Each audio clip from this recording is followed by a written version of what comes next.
कनयितुं श्रीभक्तिधर्माङ्गतो जातायोत्तरकौशलेषु दयया सर्वेश्वरेशाय च तृप्तिं वाक्यसुधारसैर्विदधते नैजैनिजानां मुहुः तस्मै श्रीहरये नमोस्तु सहजा नन्दाय सद्वर्णिने ध्येयं सदा परिभवग्नमभीष्टदोहं तीर्थास्पदं शिवविरञ्जिनुतं शरण्यं भृत्यार्तिहन् प्रणतबालभवाब्धिपोतं वन्दे महापुरुषते चरणारविन्दं नारायणो नीलकण्ठः स्वामीनारायणो हरि हरे कृष्णश्च सहजा नन्दकृष्णोऽस्तु मे हृदि श्रूयतां देवदेवेश स्वामिनारायण प्रभो त्वदीयेनावधानेन कथयिष्ये सुभाकथा श्रीहरे कृष्णाय नमो नमः श्रीस्वामिनारायणाय नमो नमः श्रीनरनारायणाय नमो नमः।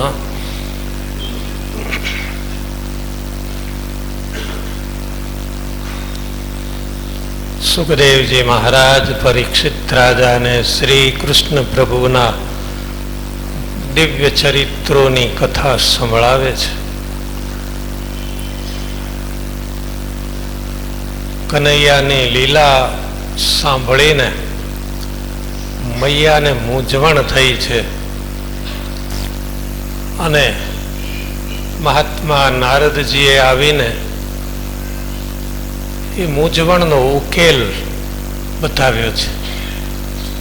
तमारा लालानो स्वभाव एवो छे कि नौकर द्वारा काम कराव्यो होय एमने गमतुं नथी, जाते करो जेवुं थाय तेवुं। तो भगवान ने बहु भावे छे। गोपीओ जाते काम करे छे, जाते गायो दुए छे, जाते मही वलोवे छे, जाते माखण तैयार करे छे, माटे कन्हैयाने भावे छे। बहु फेर पड़े छे। जीवा खाचरे एक बार संतो ने रसोई आपेली। स्वामीनारायण भगवान अने बधा संतो दरबार जीवा खाचरना दरबार में जमवा पधार्या। पंक्ति थई त्यारे बापू खुर्सी में बैठेला अने एमना जे माणसो हशे ने एमने ऑर्डर फेंकवा मांड्या। जो पहला स्वामी आव्या पतरावड़ू आपो, उभा थाओ जो पहला स्वामी आव्या छे ने पाणी आपो तुंबड़ी में। અને બેઠા બેઠા ઓર્ડર કરે તે શ્રીજી મહારાજ થી રહેવાયું નહીં। દરબાર તમે જ ઉભા થઈને સંતોને પાણી આપો ને। મહારાજ આ મારા જ માણસો છે ને, એ આપે એટલે મેં આપ્યું ગણાય। એ અહીં અમારા આધ્યાત્મિક માર્ગમાં એ ચાલતું નથી।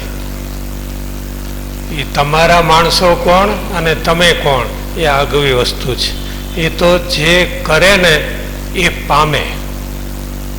મારે એની તલવાર અને પાળે એનો આમાં પ્રતિનિધિ ચાલતા નથી, ક્યારે પણ નથી ચાલતા। માટે જાતે કરવું। ઘણા માણસો છે ને બીજા પાસે જપ કરાવે, હું દક્ષિણા આપીશ તમે જપ કરો। તો ઘણા શું કરે છે, બીજા પાસે બીલીપત્ર ચડાવે। હું દક્ષિણા આપીશ શ્રાવણની અમાસે, રોજ 1000 પાન ચડાવજો। એ ભગવાન જાણે, મહાદેવજી જાણે. એમાં આપણે વચ્ચે પડતા નથી, પણ પ્રતિનિધિ ચાલતા નથી. તમે કરો. તમને ભોળાનાથ ઉપર ભાવ હોય તો જાતે બિલીપત્ર ચડાવો અને જાતે પૂજા કરો. બહુ વિચારવા જેવી વાત છે. હો ભાઈ, મૈયાએ વિચાર કર્યો કે આમાં આ તું કંઈક સાધુ બોલ્યા છે, એ કંઈક ખોટું થોડું હોય. થોડો વિશ્વાસ તો રાખવો સાધુ ઉપર. મૈયાએ વિશ્વાસ રાખ્યો. કોઈ દાડો અડેલા નહીં. હો, આ તો નંદરાણી, ક્યારેય કામ કરેલું નહીં. પણ આ મહાત્માજી બોલીને ગયા છે ને, તો લાવને હું અખતરો કરું. કદાચ સાધુની વાત સાચી હશે તો ખબર પડશે કે મારો લાલો ઘરમાં માખણ આરોગે છે કે નહીં. અને એક દિવસે સવારે મૈયા તૈયાર થઈ ગયા. મોટી ગોળી મહીને, આપણે જેવું નહોતું કે 250 ગ્રામ દૂધ મેળવ્યું હોય. આ તો મોટી ગોળી. અને એનો રવૈયો તમે જોયો હોય 5 ફૂટનો. અને નેતરું, ખ્યાલ છે બધા શબ્દો જતા રહ્યા. દહીં ગયો ને એની સાથે શબ્દો ગયા. નેતર, રવૈયો અને નેતરું એમાં લપેટેલું હોય એટલે કે દોરડું. સરસ મજાનું સ્ટેન્ડ, નાની ગોળી, એના ઉપર મૈયા બેઠા અને લાંબુ આ નેતર, મોટી મહીની ગોળી માંડ્યા વલોવા. ક્ષૌમંવાસ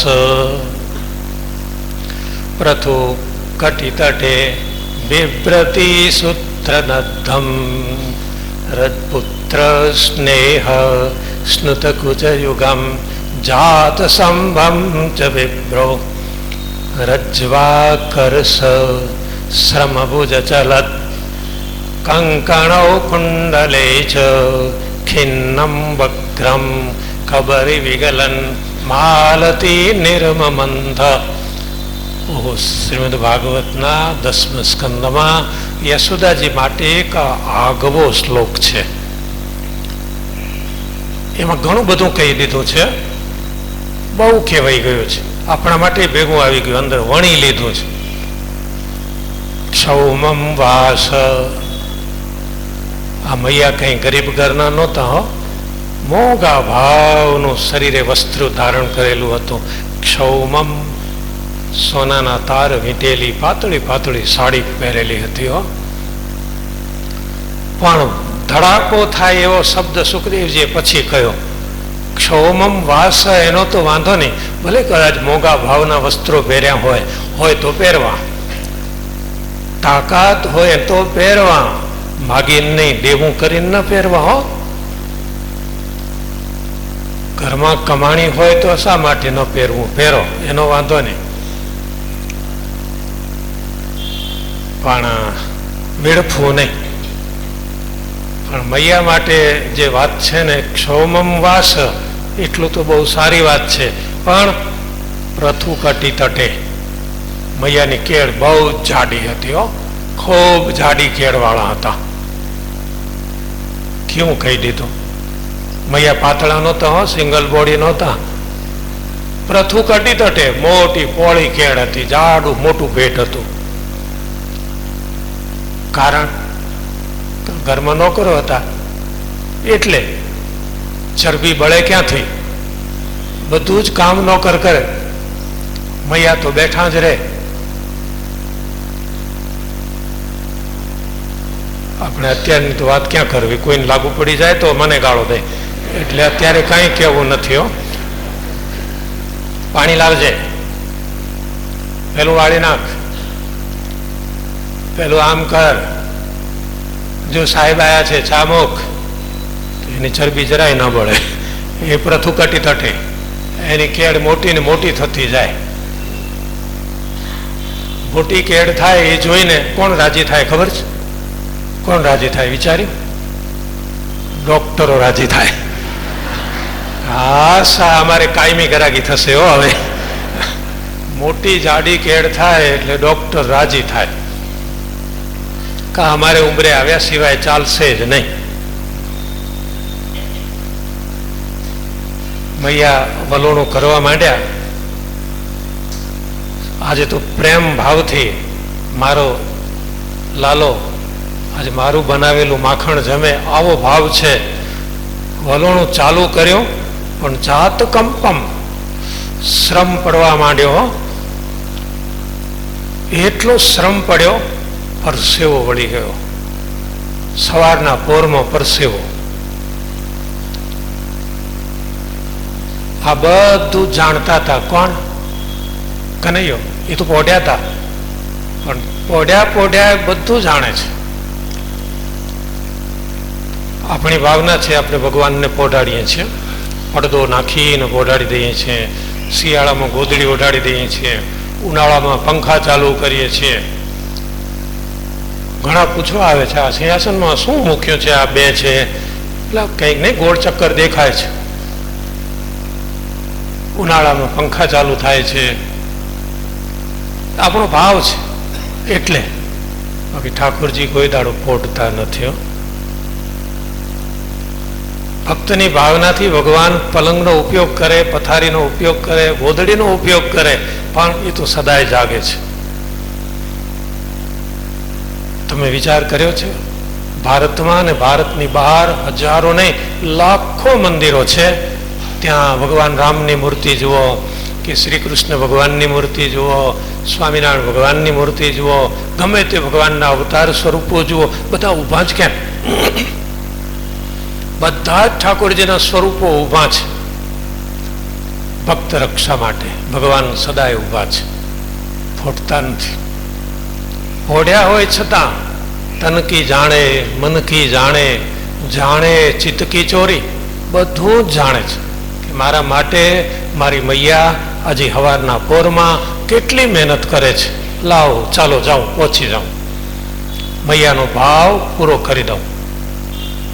અને પ્રભુ પલંગમાંથી નીચે ઉતરી અને જ્યાં મૈયા વલોણું કરતા હતા ને ત્યાં દોડી અને વલોણું કરે અને જે પોઝિશનમાં બેઠા હોય ને એના બે પગ વચ્ચે કનૈયો આવી ગયો.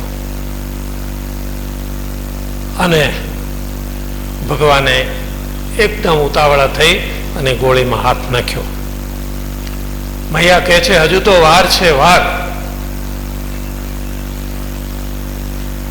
પણ પ્રભુ એટલા રાજી થઈ ગયા.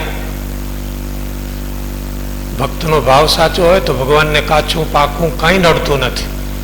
અને જો ભાવ સાચો ન હોય ને, ઓહો, ચીપીને બનાવ્યું હોય ને, તો એ પ્રભુ અડતો નથી. હજુ તૈયાર નહોતું થયું માખણ, પણ મૈયાનો શ્રમ જોઈને, શ્રમ આ ભક્તિ ભરેલો શ્રમ હતો. કર્મ અને ભક્તિમાં આટલો જ ભેદ છે. તમારે ઘેર સાવરણી જાલીનો વાળો ને તો એ કર્મ છે, અને પ્રભુના મંદિરમાં સાવરણી લઈને વાળો ને તો એ ભક્તિ છે. સાવરણી બે સરખી હોય. મંદિરમાં કંઈ ચાંદીની સળીઓ નથી હોતી. સાવરણીઓ બે સરખી છે, વાળવાની પદ્ધતિ પણ સરખી છે, પણ ઘેર વાળીએ એ કર્મ છે, પ્રભુના મંદિરમાં વાળી એ ભક્તિ છે. ઘર માટે જે કરીએ એ કર્મ છે, અને પ્રભુ માટે જે કરીએ એ ભક્તિ છે. ને એટલા માટે તો આપણા ઘરમાં પણ આપણું કર્મ ભક્તિમય બને માટે ઘરમાં ભગવાનની મૂર્તિ રખાય છે. રાખી છે ને? કોઈ ન રાખી હોય તો વિચારી લેજો. તમારા ઈષ્ટદેવનું સ્વરૂપ ઘરમાં જોઈએ. અને તે અપમાનિત દશામાં નહીં. ઘણાના ઘરમાં ઠાકોરજી હોય છે પણ અપમાનિત હાલતમાં આવીને બેહાડી દીધા, હામું ન જુએ, લેવા ન દેવા. અમે એક ઘેર ગયા હતા તો સિંહાસનમાં ગરોળી ઠાકોરજી જોડે આનંદ કરે, રમે. ભગવાનને પૂછ્યું કેમ આમ? તો કે આ માણસો કોઈ આમું નથી જોતા, એટલે હું આમની સાથે હવે સમય પસાર કરું છું, ગરોળી સાથે. એટલે ઘરમાં ઠાકોરજીનું સ્વરૂપ હોય એને દરરોજ વંદન કરવાના, સ્વચ્છતા રાખવાની, સવાર સાંજ કે એક ટાઈમે દીવો કરવાનો, શ્રદ્ધા હોય તો આરતી કરવાની. એટલું જ નહીં, પણ જે કહેવાનું છે હવે આવે છે. જે બહેનો રસોઈ કરે, દરરોજ ઘરમાં જે રસોઈ થતી હોય રોટલી કે શાક કે ભાખરી, ખીચડી કે દાળ ભાત કે ઢોકળા કે ભજીયા કે જે થતું હોય એ પહેલી જ ડીશ ક્યાં જવી જોઈએ? ભગવાન પાસે. પરમાત્માને અર્પણ કરવાની ભાવનાથી જો રસોઈ બનાવો ઘરમાં તો એ તમારું એ કર્મ પણ ભક્તિ બની જાય છે. મૈયા ઘરમાં જ હતા ને, વલોણું કરતા હતા, એ કર્મ હતું. પણ આજે મારા લાલાને માટે હું આ શ્રમ કરું છું, એ ભક્તિ બની ગયું અને ભગવાન દોડીને આવી ગયા. પણ સારા કામમાં 100 વિઘ્ન, એક વિઘ્ન નહીં. એ જ વખતે બરાબર ચૂલા ઉપર મૂકેલું દૂધ ઉભરાયું. એટલે કનૈયાને હડસેલો મારી એક બાજુ કરી અને દોટ મૂકી અને દૂધને નીચે લેવા ગયા. અને કનૈયાએ તરત જ ગિયર બદલ્યો. બસ આવું મારા માટે મહેનત કરો છો અને હું આવું ત્યારે તમે બીજા કામમાં દોડી જાઓ છો. આપણા માટે બહુ જ લાલ બત્તી જેવી આ કથા છે. ઘણા ભક્તો ઘરમાં સવારે પૂજા કરે છે, અહીં આવીને કે હું દરરોજ 1 કલાક પૂજા કરું છું. ધન્યવાદ છે ભાઈ, ભાગ્યશાળી તમે. ત્યાં એમનો છોકરો 8મા ધોરણમાં ભણે છે, એટલે એણે બધું કહી દીધું. મારા પપ્પા પૂજા કરે છે ને તે ચાલુ પૂજામાં નાસ્તોય કરે છે, ચાલુ પૂજામાં રકાબીઓ 3 ખાલી કરી નાખે છે અને જોડે મોબાઈલ લઈને બેસે છે કે ઠાકોરજી ભલે લાભ લેતા જાય. આ શું થયું ખબર છે? 2 કામ ભેગા કરો છો. 2 કામ ભેગા કરો તો પરિણામે શું મળે છે એનું સહન કરવાનો ખ્યાલ છે? પૂછો યશોદાજીને. એ ભગવાનના મા હતા, છતાં ઠાકોરજીએ માફ ન કર્યા. મા હતા છતાં પ્રભુ ખીજાયા. તમે 2 કામ ભેગા કરશો ને તો ઠાકોરજી ખીજાશે. તમે કેટલો સમય પૂજા કરો છો એ જરાય મહત્વનું નથી, પણ તમે પૂજા કેવી રીતે કરો છો એ બહુ મહત્વનું છે. પેલો કેમેરા વાળો છે ને કલાક ધરી રાખે, હસતું મોઢું રાખો, પણ ક્યાં સુધી રાખે હવે? પણ જે હોશિયાર હોય ને છાપ પાડીને તરત કામ કાઢી લે. એમ આપણે એવી રીતે જો એક પૂજા ભલે તમારી 15 મિનિટની હોય, પણ એટલી વાર તમારું મન પ્રભુમાં સ્થિર રહે ને તો કામ નીકળી ગયું, કામ પતી ગયું. બાકી તમે ચાલીને ઉભા રહો મૂર્તિઓને આગળ, એમાં કઈ ભલી વાર નહીં. 2 કામ ભેગા ક્યારે ન કરશો? ધર્મનું, ભક્તિનું અને વ્યવહારનું 2 બરાબર છે, પણ 2 ભેગા ન કરાય. વીજળીના 2 વાયર કામના છે, બરાબર ને? પણ 2 ભેગા કરો તો શું થાય? ભડાકો જ થાય સીધો. એટલે 2ના માટે અગર જ 2ને દબાવી જુદી રબર લપેટીને જ રખાય છે. મૈયાએ આ બીજું કામ ભેગું કર્યું ને અને લાલો ખીજાયો. રીસ ઉતારી કોના ઉપર ખબર છે? હાય મોટી ગોળી મહીની એક પ્રહાર કર્યો ને ચરણનો. ભગવાનની લાત એટલે ધ્યાન રાખજો ભાઈ સાહેબ, જિંદગીમાં કોઈ દાડો ઈશ્વરની લાત વાગી ન જાય. વાગે છે, ઘણાને વાગેલી જોઈ છે, ભેગું ન થાય. આખી જિંદગીઓ તૂટીને મરી જાય, એક ક્યાંય ભેગું ન થાય. મનમાં ખ્યાલ આવે કે આ ઈશ્વરની લાત વાગી છે એને. 2 કામ ભેગા ન કરવા. પ્રભુએ ચરણનો પ્રહાર કરીને ગોળી તોડી નાખી. ભૂખો ભર ટુકડા થઈ ગયા અને આખા ઓરડામાં ગોળવું કોને કહેવાય ખ્યાલ છે?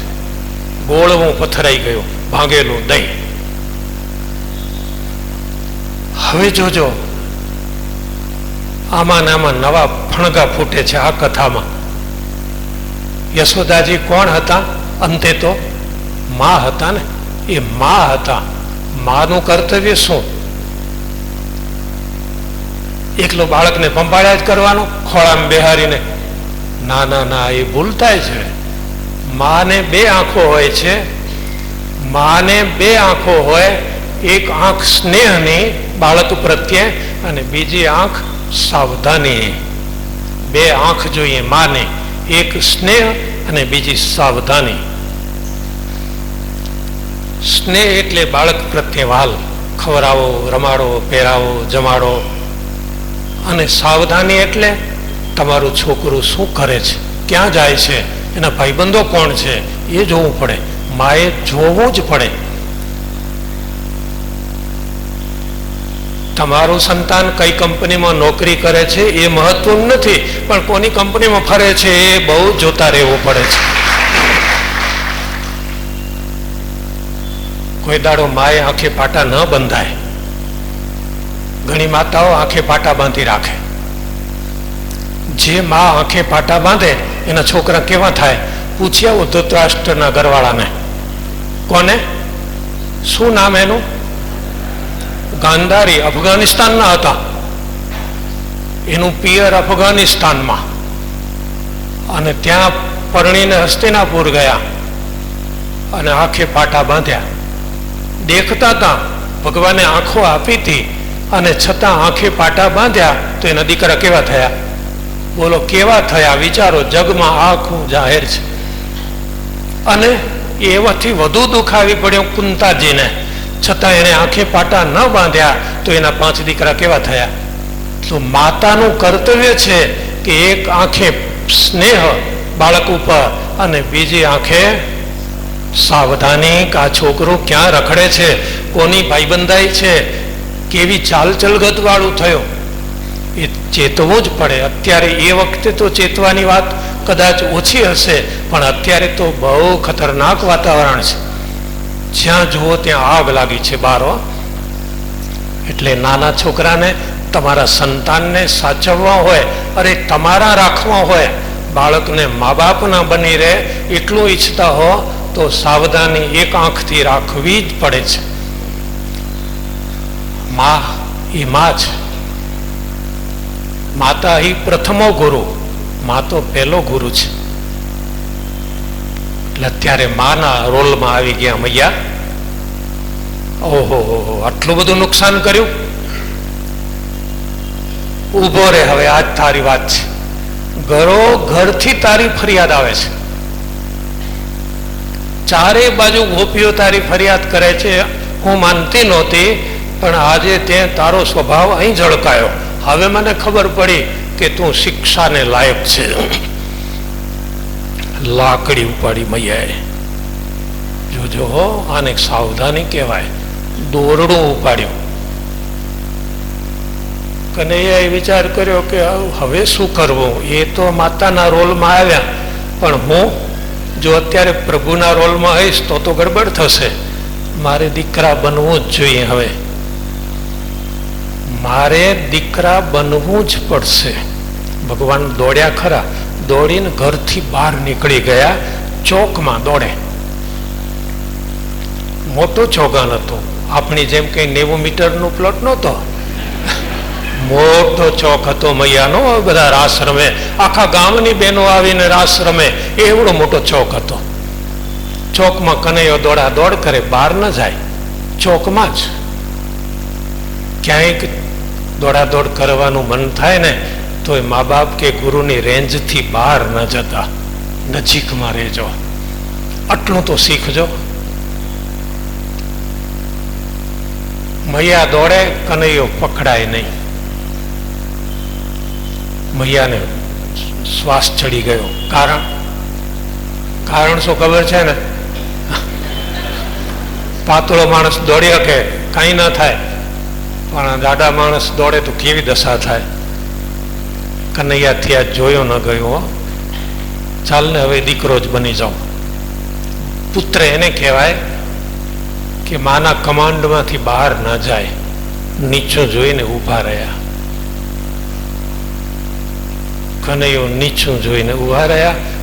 મૈયાએ લાકડી નાખી દીધી અને દોરડું લઈ અને પેટ ઉપર લપેટ્યું. પણ આ શું? મોટું દોરડું પેટ ઉપર આંટો માર્યો, અને જે ગાંઠ વાળવા જાય તો ભાગવત કહે છે દ્યંગુલમ ન્યૂનમ, 2 આંગળ ટૂંકો પડ્યો. હવે કઈ રીતે ગાંઠ વાળવી? ગજબની વાત છે. કથા ખૂબ ખૂબ ઘણીવાર શાંતિથી વિચાર કરીએ ને તો ઘણું ઘણું આમાંથી નીકળતું જાય છે. શું ભગવાન વિશ્વનો નાથ, અનંત કોટી બ્રહ્માંડનો અધિપતિ, કરતું મકરતું અન્યથા કરતું, એને એક સ્ત્રી દોરડેથી બાંધે અને એ બંધાય? આ કેમ? પણ આમાં તો બહુ સમજવાની કથા છે, બહુ વિચારવાની કથા છે. ભગવાન બંધનમાં આવે તો જ જીવોને મોક્ષ મળે, નહીં તો ક્યારે મોક્ષ ન મળે. ભગવાન જો બંધનમાં ના આવે તો જીવોને કલ્યાણ ક્યારે પણ ન મળે. ભગવાન બંધનમાં ક્યારે આવે? ભક્તની ભક્તિથી ભગવાન બંધાય છે, કોઈ બીજી શક્તિથી બંધાતા નથી. ભગવાનને બાંધવા હોય ને તો પ્રેમ ભાવથી એકવાર ભક્તિ કરો. આપણે વડોદરા પાસે પાદરા ગામ છે, એ બાજુ રહેતા હોય એને ખ્યાલ હશે. વડોદરાનો એક એરિયાનું નામે છે પાદરા રોડ, જૂનો પાદરા રોડ જે હોય તે, પણ પાદરા ગામ છે. ત્યાં કરણજીત નામે એક રાજા રાજ કરે. સ્વામિનારાયણ ભગવાન છતાંની વાત છે. આ કરણજીતને પાસે માહિતી આવે વારે વારે કે સ્વામિનારાયણ ભગવાન જેતલપુરમાં યજ્ઞો કરે, લાખો રૂપિયા ખર્ચ્યા, દભાણમાં મહા મોટો યજ્ઞ કર્યો, હજારો ભૂદેવોને જમાડ્યા, ગણિત દક્ષિણાઓ આપી અને મોટા મોટા મંદિરો કરે છે, જય જયકાર દક્ષિણાઓ સદાવર્તો ચલાવે છે. સ્વામિનારાયણ પાસે રૂપિયા બહુ છે.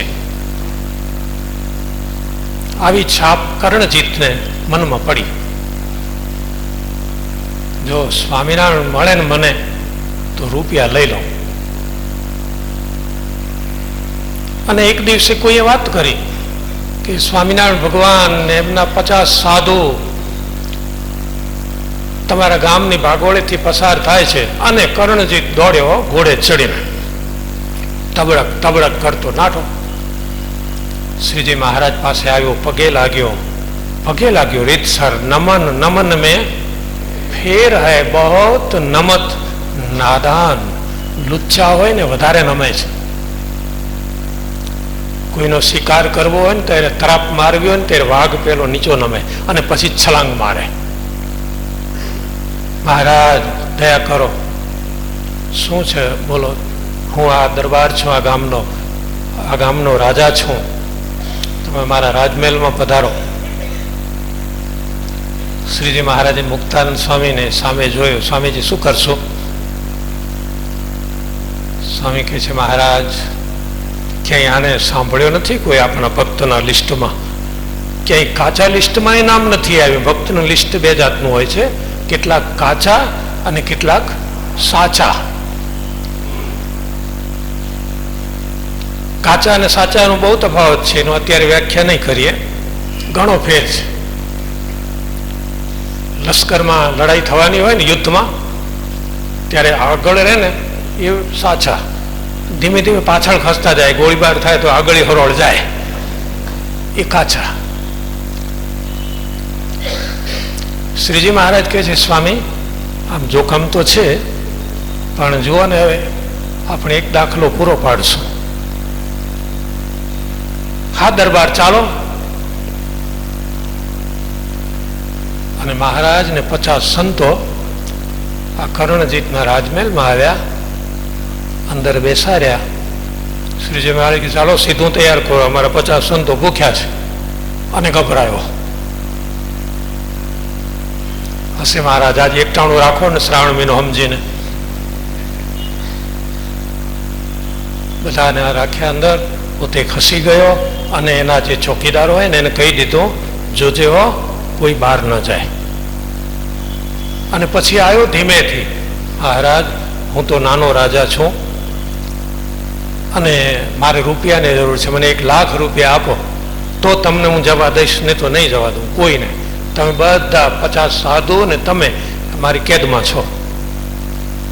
આ ભગવાનને આમ બંધાય? આવી રીતે બંધાય ઠાકોરજી? મુક્તાનંદ સ્વામી કહે છે, મહારાજ હવે શું કરશો?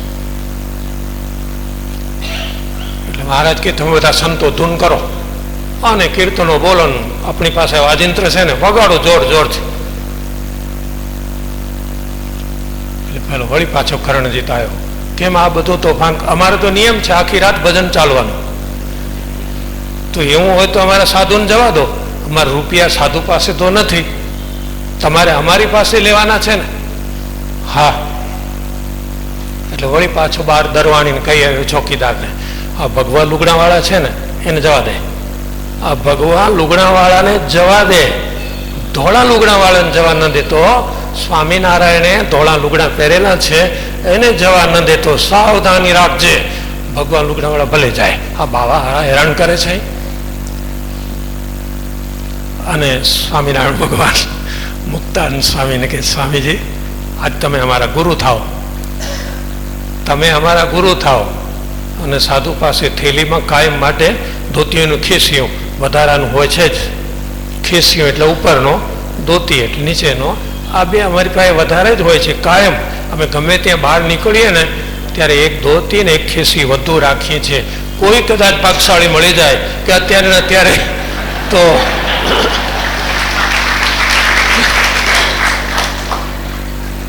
એટલે શ્રીજી મહારાજ મુક્તાનંદ સ્વામીને કહે છે, અમને પહેરાવી દો કપડાં. અને મહારાજે ભગવી ધોતી ને ભગવો ખેસ લગાવી દીધો. પેલો દ્વારપાળ બિચારો શું સમજે? અને તો ઉપરથી ઓર્ડર હતો કે ભગવાવાળા બધાને જવા દેવાના. અને મહારાજ નીકળી ગયા. સવાર પડીને એટલે કરણજીત આવ્યો, હવે હું સ્વામિનારાયણ એકલા છે ને એટલે બરાબર ધમકી આપીશ, જવા નહીં દઉં. આખું વરસ થાય તો એ નહીં જવા દઉં. લાખ રૂપિયા આપો તો જ જવા દઉં. મેલમાં આવ્યો, બે ઉંદરડા કૂદતા હતા, કોઈ ન મળે. અને દ્વારપાળને કહે છે, સ્વામિનારાયણ ક્યાં ગયા? ખબર નહીં. અરે પણ જતા રહ્યા, ન જાય. બધા જ ભગવાન લુગડાવાળા જ ગયા છે, ધોળા લુગડાવાળો કોઈ પણ ગયો નથી બહાર. એટલે પરમાત્માને બાંધવા હોય તો આ રસ્તો કામ લાગે? ના લાગે. હો, યશોદાજીએ કઈ રીતે બાંધ્યા, બહુ સુંદર કથા છે. જ્યાં સુધી પ્રભુને પ્રેમ ભક્તિથી બાંધશો નહીં ને ત્યાં સુધી તમે માયાના બંધનથી છૂટશો નહીં. ભગવાનને બાંધવા પડે જ, પણ કઈ રીતે પ્રભુ બંધાશે, સરસ કથા આપણે આવતીકાલે સાંભળીશું. સ્વામિનારાયણ ભગવાન.